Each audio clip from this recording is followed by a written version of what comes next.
in the quiet heart of the old city, where narrow streets wound gently like sleeping serpents, and the lamps burned low with a patient, amber glow, there stood a row of houses that time itself seemed to have forgotten. They were not grand houses, nor were they particularly small. They were simply there as they had been for generations, their brickwork softened by decades of fog, rain, and the slow breath of passing years. Their windows reflected the gaslight faintly, like half-remembered dreams, and their doors bore the marks of countless hands that had opened and closed them without ever imagining that the walls were listening. It was on such a street, at such an hour, that the night began its careful work. The city had not yet fully fallen asleep, but it was drifting toward it, as one drifts toward a familiar rest. Somewhere in the distance, a carriage rolled slowly over cobblestones, its sound muted and unhurried. A clock chimed far away 11 measured strikes, each one fading into the mist before the next could follow. The fog had arrived early that evening, as it often did in colder months, creeping in from the river with a deliberate grace. It slipped between buildings, gathered in doorways, and lingered beneath street lamps as though reluctant to move on. It softened every edge it touched, turning the city into a place of suggestion rather than certainty. Inside one of the houses, number 12, though the number was barely visible beneath years of wear, a single candle burned in an upstairs room. The flame was steady, neither flickering wildly nor threatening to go out, but holding itself upright with the quiet determination of something accustomed to solitude. Its light filled the room with warm shadows that clung gently to the walls and furniture, revealing the shapes of a modest life lived carefully and without excess. The room belonged to Mr. Edwin Harrow. Mr. Harrow was a man of routine, though not of excitement. He rose at the same hour each morning, took his meals with measured regularity, and retired each night shortly before midnight. He found comfort in predictability, and though some might have called his life uneventful, he considered it peaceful, and peace, he believed, was no small achievement. This evening differed from others only in the smallest of ways, yet it was precisely these small differences that would matter. Mr. Harrow sat in a high-backed chair near the window, a wool blanket folded neatly across his knees. He had been reading earlier, but the book now lay closed upon the small table beside him, a finger marking his place. His eyes were open, though unfocused, resting on the slow movement of fog beyond the glass. He did not feel tired exactly, nor did he feel restless. Instead, there was a gentle heaviness settling over him, like the final moments before sleep when thoughts loosen their hold and the mind begins to wander without direction. The room itself seemed aware of this transition. The wooden floor creaked softly as it adjusted to the cooling air. The walls, lined with old wallpaper patterned in faded vines, seemed to draw closer, not threateningly but protectively, as though enclosing the room in a private silence. On the mantelpiece stood a clock. It was an old clock, older than Mr. Harrow himself, with a face slightly yellowed by time and hands that moved with quiet precision. Its ticking was steady and calm, neither hurried nor slow, and it filled the room with a reassuring rhythm that Mr. Harrow had grown used to over many years. Tick, tick, tick. Each sound was distinct, yet gentle, like a heartbeat heard from a distance. Mr. Harrow glanced at the clock, nodding with mild interest that it was nearing midnight. He often found himself awake at this hour, sitting quietly as the day fully gave way to night. Midnight had always felt to him like a threshold, a moment that belonged neither to what had passed nor to what was coming. He had never thought deeply about why this hour held such significance for him. It simply did. Outside, the fog thickened, pressing itself against the window as though curious about the warm light within. The glass grew faintly clouded, blurring the outlines of the street beyond. Gas lamps became soft halos, floating in a world of gray and blue. Mr. Harrow shifted slightly in his chair, adjusting the blanket. He felt a faint chill in the air, though the room was not cold. It was the kind of chill that did not belong to temperature alone, but to something quieter and more difficult to name. Still, he was not afraid. Fear, when it came, announced itself loudly. This was something else entirely, more like the sense that one is not quite alone, even when no one else is present. He dismissed the thought with a small smile at himself. Solitude had been his companion for many years now, and it had never troubled him. If anything, he welcomed it. Silence allowed him to listen, to the clock, to the city, to his own breathing as it slowed and deepened. He closed his eyes for a moment. When he opened them again, the room appeared unchanged, yet subtly different, as though something unseen had shifted its position. The candle still burned, the clock still ticked, the fog still pressed against the window. And yet, there was a sense of expectation in the air, faint but undeniable, like the pause before a door is opened. Mr. Harrow straightened in his chair, suddenly more alert. He listened carefully, straining not for sound but for meaning. Nothing disturbed the quiet. No footsteps on the stairs. No knock at the door. No voice calling his name. And still the feeling remained. The clock struck once. Midnight. The sound was soft but clear, and it resonated through the room like a gentle bell rung in a dream. As the final echo faded, the candle flame wavered, not violently but noticeably, as though acknowledging the hour. Mr. Harrow rose from his chair, folding the blanket over the back with habitual care. He moved slowly, deliberately, his slippers barely making a sound against the floor. There was no urgency in his movements, only a calm attentiveness, as though he were following a familiar ritual whose significance he had never fully questioned. He approached the window and placed a hand lightly against the glass. It was cold beneath his fingers. Outside, the fog shifted, drawing itself into new shapes, revealing and concealing the street in equal measure. For a brief moment, Mr. Harrow thought he saw something move within it, not a person, not anything solid, but a suggestion of motion, like a ripple passing through still water. He blinked and the impression vanished. Again, he smiled faintly. The mind, he knew, was capable of conjuring all manner of illusions when the body grew tired. He had read enough to understand that imagination often wandered most freely in the hours before sleep. Turning away from the window, he prepared to retire for the night. It was then that he noticed the door. It stood exactly as it always had, closed, solid, unremarkable. And yet something about it drew his attention, holding it there longer than necessary. He found himself studying the grain of the wood, the brass handle dulled by age, the faint line of shadow beneath it. The house was quiet. Not merely silent, but deeply quiet, as though listening. Mr. Harrow hesitated. For the first time that evening, a question formed in his mind, slow and unhurried but persistent. Was someone there? The question did not frighten him. It did not even surprise him. It felt less like a concern and more like an observation, as though he were acknowledging something that had already been decided. He took a step toward the door. The clock continued its steady ticking behind him, marking the passage of time with impartial calm. The candle flame steadied once more, casting long shadows across the floor. As his hand reached toward the handle, the fog outside seemed to press closer, thickening against the windows, wrapping the house in its quiet embrace. Whatever the night had brought with it had arrived without sound. And it was waiting. Mr. Harrow's hand rested upon the door handle longer than he intended. It was cool beneath his fingers, the metal holding the day's chill as though reluctant to release it.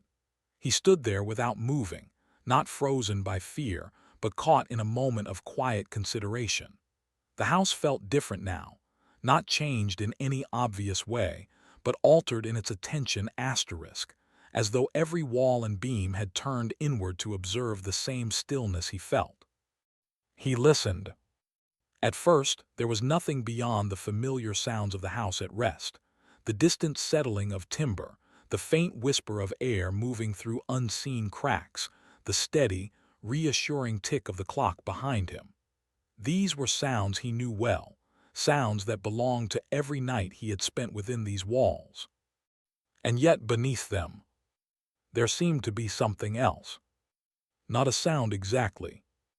Not a movement. More a pause. Mr. Harrow let his hand fall from the handle.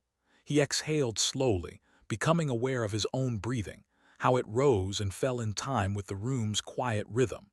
He had lived alone for many years, long enough to recognize when his thoughts began to invent companions for themselves. Solitude had a way of sharpening the imagination, particularly at this hour, when the boundary between waking and dreaming grew thin. He turned away from the door and crossed the room, moving toward the bed with unhurried steps. The floor responded with a soft creak beneath his weight, familiar and almost comforting. He paused to extinguish the candle, then hesitated, reconsidered, and left it burning. The small flame cast its light gently across the room, pushing back the darkness without fully banishing it. The bed stood neatly made, its blanket folded with care, the pillow resting where it always had. Mr. Harrow sat upon the edge of it, smoothing the fabric absent-mindedly with one hand. The simple act grounded him, anchoring him to the ordinary, to the physical certainty of cloth and wood and weight. Still, the sense of presence did not fade. It lingered like a thought one cannot quite remember, hovering just beyond reach. He lay back slowly, drawing the blanket over himself, arranging it until it felt just right. His eyes moved to the ceiling, tracing the faint shadows cast by the candlelight, watching as they shifted with each subtle movement of air. The shapes reminded him of nothing in particular, and that pleased him. The clock continued its steady work. Tick, tick, tick. Minutes passed, or perhaps only seconds. Time at this hour had a way of loosening its structure, stretching and folding in upon itself until its measurements felt less certain. Mr. Harrow's eyelids grew heavy. Just as he began to drift, something changed. The air in the room grew still. Not gradually, but all at once, as though the house itself had drawn in a breath and was holding it. The ticking of the clock seemed suddenly louder, each sound more distinct, more deliberate.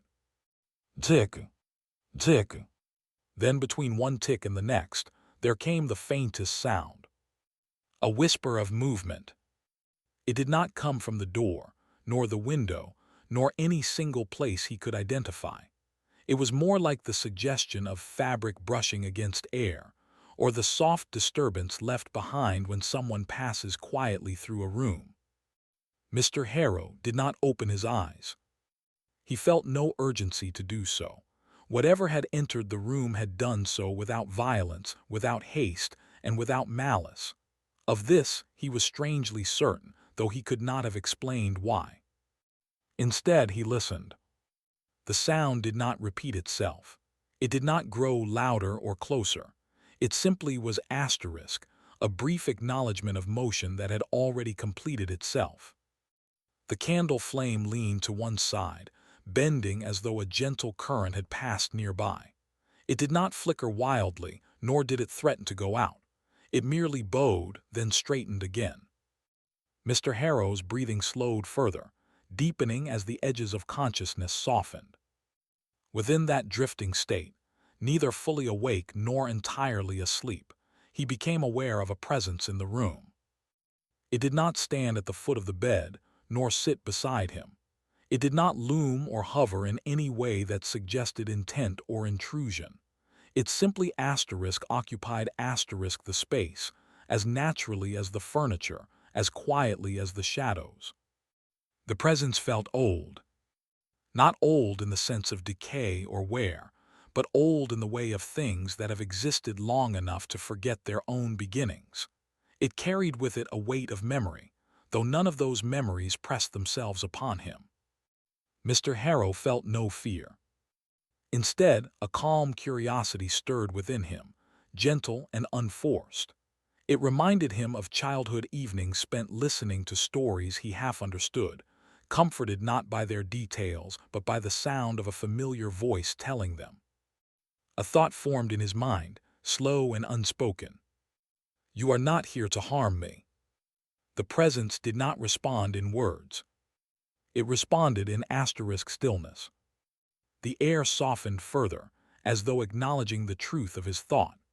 The room seemed to expand slightly, the walls receding just enough to create a sense of openness, of quiet allowance. Mr. Harrow's eyes fluttered open. The room appeared as it always had, bathed in candlelight and shadow. The furniture stood where it belonged. The door remained closed. The window held its veil of fog. And yet near the far corner of the room, where the light faded into something cooler and dimmer, there was a shape.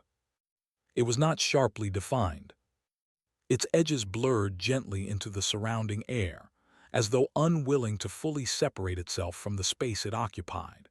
The shape was tall, elongated, and faintly reminiscent of a man standing at rest, his posture neither rigid nor relaxed, but balanced somewhere in between. There were no distinct features to speak of, no face he could clearly see, no eyes that met his own. And still he felt seen asterisk. Not examined or judged, but noticed, in the way one notices a familiar landmark when returning to a place long left behind. Mr. Harrow did not sit up. He did not speak aloud. He simply regarded the shape with quiet attention, allowing his gaze to rest upon it without strain. The shape did not move. If it had entered the room, it had already completed its journey. There was no sense of arrival left clinging to it, no anticipation of action yet to come. They shared the silence. Minutes passed. The clock continued its work, untroubled by the presence, ticking away with the same even cadence it always had.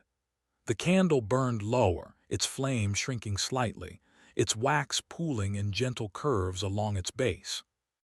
At length a feeling stirred within Mr. Harrow, not fear nor surprise but recognition. He had felt this presence before. Not in this form, not in this place, but in quieter moments throughout his life, in the pauses between one thought and the next, in the stillness that followed the passing of something important, though he could not have said what. The shape seemed to lean forward, only slightly, as though acknowledging his awareness. With that small motion came a sensation like the turning of a page. Images, not visions, not memories exactly, brushed against his mind. They were faint and fleeting, impressions rather than scenes. A street at dawn, a closed door long unopened, the sound of footsteps fading into distance. They passed without lingering, leaving behind a sense of gentle melancholy that felt oddly comforting. Mr. Harrow's eyes grew heavy once more. The presence did not retreat as sleep approached. It did not demand attention or attempt to hold him awake. Instead, it remained where it was, patient and unobtrusive, like a companion who understands that rest is sometimes the greatest kindness. As sleep took him, the room seemed to settle more deeply into itself. The fog outside pressed closer, wrapping the house in its quiet embrace. The candle burned low, its flame finally guttering and going out, leaving the room in soft darkness lit only by moonlight filtered through the window. The clock continued to tick, and the midnight visitor waited. Sleep did not take Mr. Harrow all at once. It came to him in layers, settling softly like dust in a long-closed room disturbed only by a careful hand. His thoughts loosened their hold, drifting from one to the next without urgency, until they no longer felt like thoughts at all, but impressions, shapes without edges, feelings without names. The presence remained.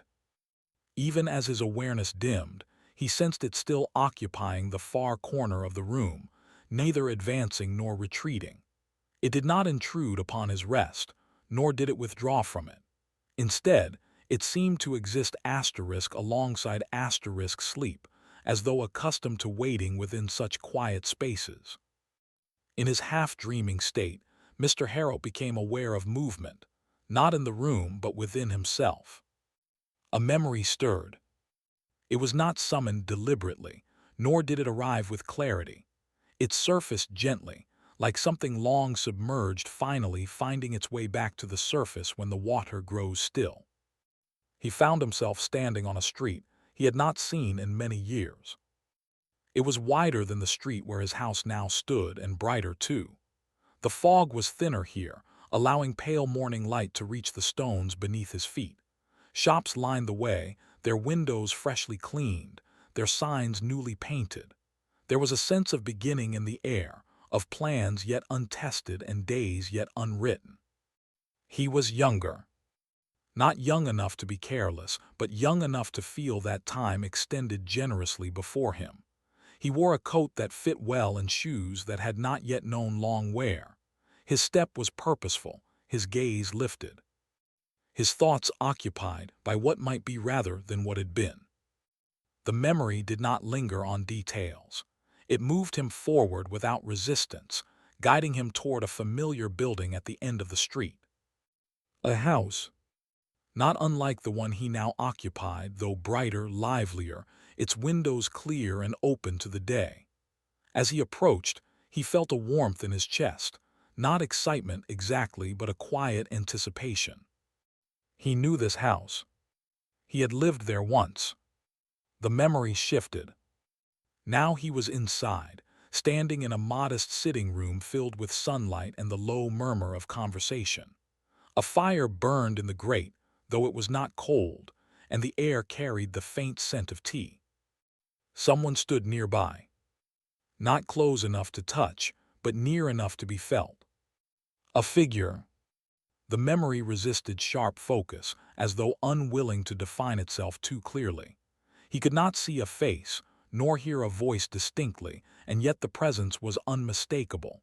It carried familiarity, comfort, and a sense of shared time. A companion. Not a fleeting acquaintance, nor a stranger passing briefly through his life, but someone who had known his habits, his silences, his small, unspoken thoughts. Someone who had shared the quiet moments as readily as the spoken ones. The presence beside him in the memory felt much like the presence in the room now. The realization came without shock. Instead, it arrived with the gentle certainty of something long known, but rarely acknowledged. The midnight visitor was not new. It had walked beside him once, in another form, in another time. The memory softened, dissolving like mist touched by sunlight. Mr. Harrow felt himself drifting again, the past receding without resistance. There was no sorrow in its passing, no regret clinging to it, only a quiet appreciation for what had been and an acceptance that it had been enough. The room returned. Moonlight lay across the floor in pale bands, tracing the outlines of furniture and casting long, gentle shadows. The fog outside the window glowed faintly, reflecting the light of distant lamps. The presence remained in its corner, unchanged. Mr. Harrow opened his eyes. They adjusted slowly to the dimness, and he took a moment to reorient himself, to feel the bed beneath him, the blanket across his chest, the familiar weight of his own body at rest. His breathing was slow and even, his heart steady. He did not sit up. There was no need. Instead, he allowed his gaze to rest where the presence stood, observing without strain, without expectation. The shape seemed clearer now. Not sharper exactly, but more intentional asterisk, as though it had chosen this moment to allow itself to be perceived more fully. The outline suggested a long coat, the kind worn in colder months, its hem trailing softly into the floor without quite touching it. The upper portion hinted at shoulders slightly stooped, not with weariness, but with the ease of someone accustomed to leaning forward to listen. Still, there were no features he could name. And yet, recognition deepened. "You have been here before," he thought, not as a question but as a statement. The presence did not speak. It did not need to. The air between them seemed to warm subtly, as though acknowledging the truth of his thought. The stillness of the room deepened further, becoming not an absence of sound, but a fullness of quiet. The clock ticked on. Tick, tick. Each sound marked not only time's passing, but its patience. Mr. Harrow felt no urgency to understand more. Understanding, he had learned over the years, was not always the purpose of such moments. Sometimes, it was enough simply to be asterisk within them. Another memory stirred. This one smaller, quieter. An evening much like this one, many years ago. A shared silence by a window. The soft rustle of pages turned in unison. The comfort of knowing that words were unnecessary. He had not thought of these moments often. They had not pained him, nor called out for remembrance. They had simply settled into the fabric of his life, woven so thoroughly that he rarely noticed them as separate threads. The present seemed to shift slightly, as though responding to the memory's echo. Mr. Harrow felt a gentle sense of gratitude well within him, not directed toward the visitor exactly, but toward the life that had allowed such moments to exist at all. He had not lived loudly, nor dramatically. His days had been modest, his joys quiet, his losses borne with measured acceptance. And yet there had been companionship. There had been warmth. There had been nights like this. He exhaled slowly, allowing the thought to pass without clinging to it. The presence began to move. Not forward, not closer to the bed, but laterally, drifting along the far wall with a smooth, unhurried motion. It did not disturb the air, nor cast a shadow distinct from the darkness already there. It moved as fog moves, guided by unseen currents rather than intention. Mr. Harrow followed it with his eyes, calm and attentive. It paused near the window. For a moment the moonlight seemed to pass through it, breaking into softer hues as though filtered through water. The fog outside pressed closer, blurring the boundary between interior and exterior, between the room and the city beyond. The presence turned slightly, orienting itself toward the glass. Mr. Harrow sensed that it was looking outward, not at the street itself, but at something beyond it, something neither here nor there. He felt no sadness in this moment, only a quiet understanding. Some things, he knew, did not remain forever, not because they were forced to leave, but because their purpose had been fulfilled. The presence lingered by the window, its outline growing fainter, its edges dissolving further into the surrounding air. It did not fade abruptly. It did not vanish. It simply thinned, becoming less distinct, as though gently released. The room seemed to breathe out. The stillness softened, losing its intensity, returning to a more ordinary quiet. The ticking of the clock resumed its familiar role as background rather than focal point. Mr. Harrow's eyelids grew heavy once more. Before sleep fully claimed him, a final thought surfaced, slow, unforced, and peaceful. "You came to remind me." The presence did not answer. But in the deepening quiet that followed, Mr. Harrow felt certain that it had been enough. Sleep took him then, deeper and more complete than before. The room remained. The window held its veil of fog. The moonlight shifted as clouds passed slowly overhead. The clock continued its patient marking of time. And somewhere between the moment and the memory, the midnight visitor passed gently on. Morning did not come quickly. The night lingered, unhurried, as though reluctant to release its hold on the house and the street beyond.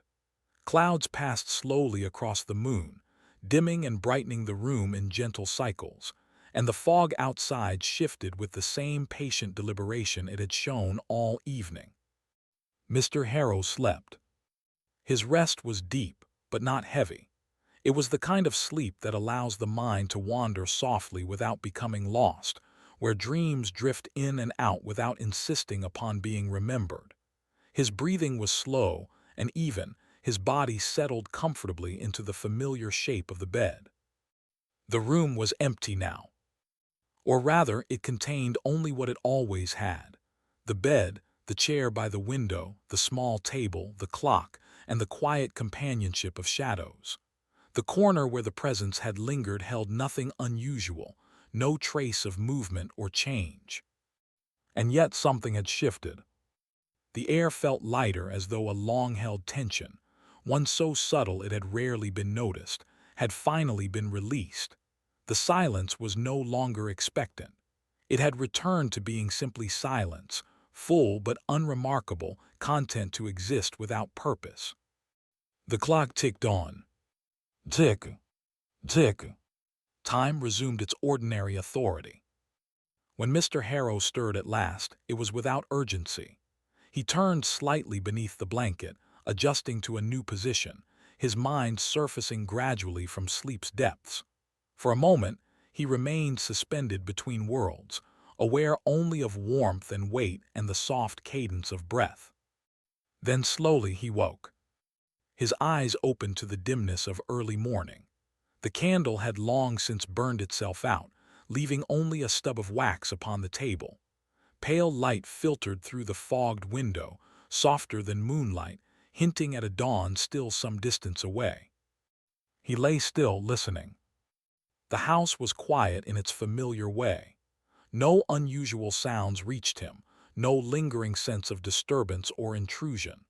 The night's intensity had receded, leaving behind nothing dramatic, nothing that demanded explanation. And yet Mr. Harrow felt different. Not startled, not unsettled, simply lighter.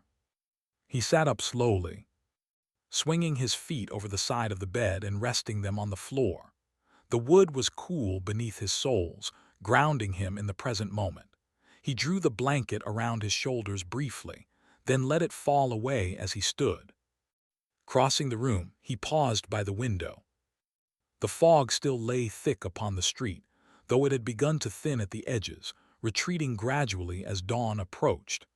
Gas lamps burned low, their light fading as the sky brightened almost imperceptibly. Mr. Harrow placed a hand against the glass. For a moment he felt a faint echo of the night's stillness, a memory of that deeper quiet in which the presence had existed. It did not return in form or shape. There was no sense of being observed, no suggestion of company. Only remembrance. He did not feel loss.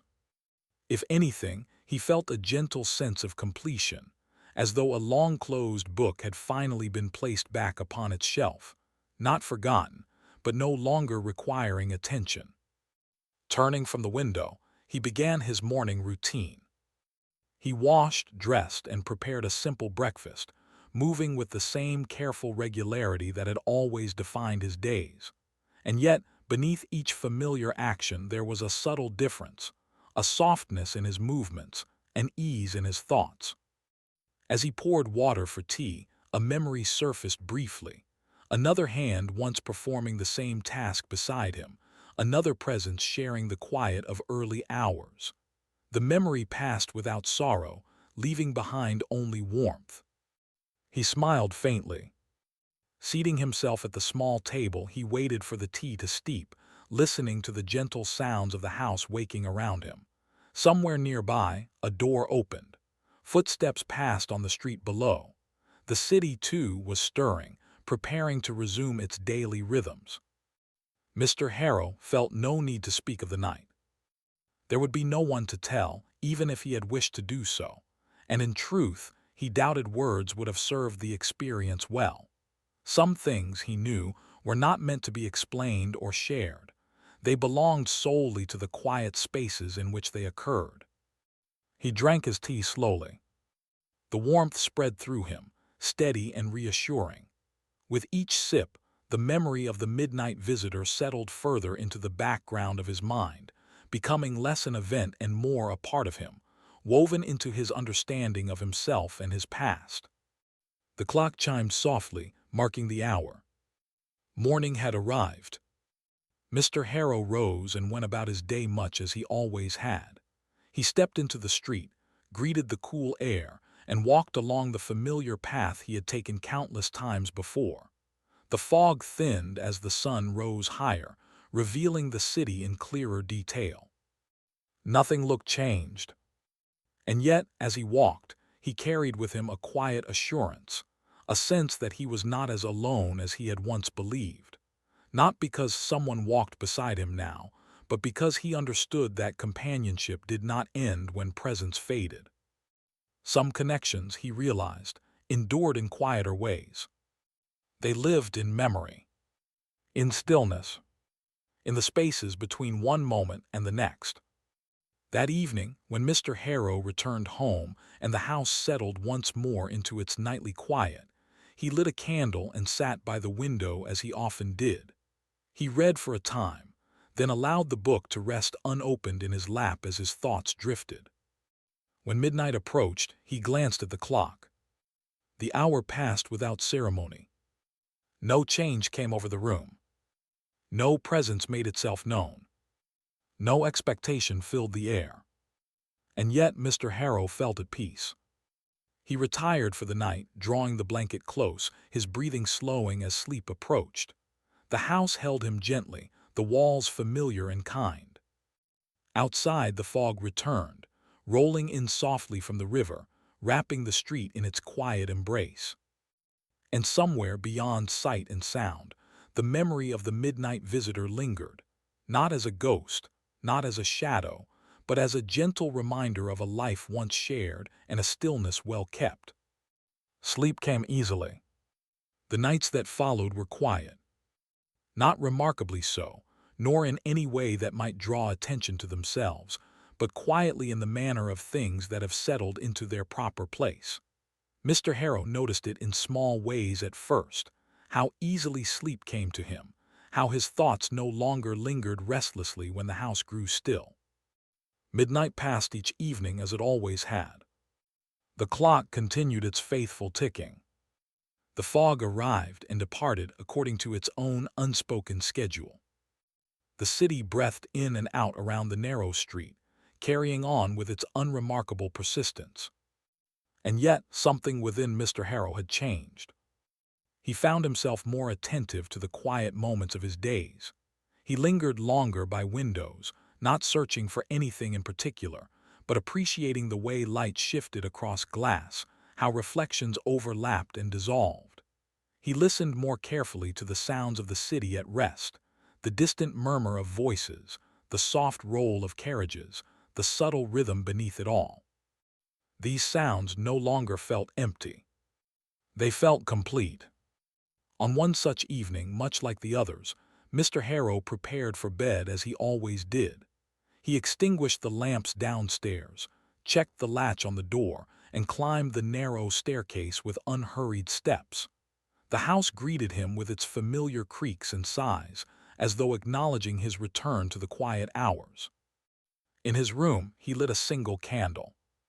The flame cast its gentle glow across the walls, revealing the room in warm tones that softened its angles and corners. He sat by the window for a time, watching the fog gather once more beneath the street lamp below. Midnight approached. Mr. Harrow glanced at the clock without ceremony. He no longer felt the subtle anticipation that had once accompanied the hour. Midnight had returned to being simply another moment in the slow turning of the night. The clock struck. Once, twice, 12 measured chimes, each one fading into the stillness before the next followed. Nothing changed. And yet Mr. Harrow smiled. Not because he expected something to happen, but because he understood that nothing needed to. He rose, extinguished the candle, and lay down, drawing the blanket around himself. The room settled immediately, accepting the darkness without resistance. Moonlight filtered faintly through the fogged window, casting pale patterns upon the floor. As sleep approached, his thoughts wandered, not backward this time but gently outward. He thought of streets he had walked long ago, of voices once familiar, of moments that had shaped him without demanding to be remembered. These thoughts did not cling or ache. They passed through him like soft currents, leaving behind only calm. In the space between wakefulness and sleep, a sensation stirred, not a presence, not a form, but a feeling. It was the feeling of being accompanied, without being observed, of knowing that the quiet was not empty. Mr. Harrow did not open his eyes. There was no need. He allowed the feeling to exist as it was, without question or interpretation. It asked nothing of him. It offered nothing in return beyond its simple assurance. All that was needed has been remembered. The thought came gently, not as words spoken aloud or even as a voice, but as a truth that required no language. Sleep took him fully then. The room remained unchanged through the long hours of night. The clock marked time with patient consistency. The fog outside shifted and thinned as dawn approached, retreating once more toward the river. When morning came, it did so quietly. Mr. Harrow woke with the pale light of early day filtering through the window. He lay still for a moment, listening, feeling the calm continuity of another beginning. The night had passed without incident, without interruption. And yet it had been complete. He rose, dressed, and began his day as he always did. The street greeted him with its familiar rhythms.